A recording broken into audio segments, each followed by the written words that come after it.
There's a storm coming in, big storm, and that's going to mean trouble. And sometimes the weather shifts, and you have to know what to do.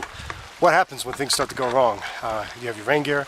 Do you know to watch out for lightning? Do you know where to watch out for avalanche? A lot of rocks that can come down quite a bit easy. So what do you do when things turn south? What do you do when things change and things get a little stormy? Gosh, does that ever happen on a real estate deal? Do things ever start to fall apart?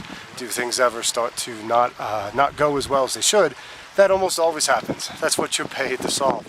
Those are the exact problems you're paid to solve, is to make sure you manage a deal through and maintain control over it. You can hear the thunder now. Maintain control of the deal through each step of the process to get it to settlement. There's going to be storms that happen along the way. I guarantee it. There's always, my students hear me say all the time, there is always drama in every real estate deal.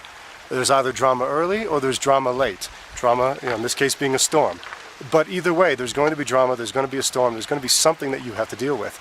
And learning how to deal with that and knowing what to watch out for and how to control for it and how to deal with it when it inevitably comes is important. And that's one of the things when you're starting out can be very difficult if you don't have anyone to turn to, anyone to lean on, anyone to show you the ropes and show you the way.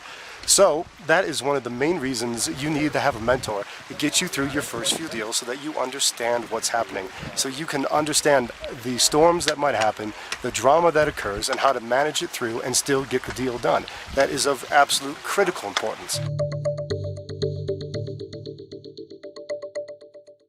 I'm talking about you and where you're at and how to get you unstuck.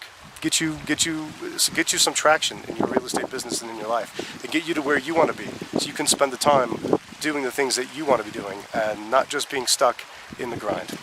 It's Tom Zeeb from the Wind River Range in Wyoming, signing off.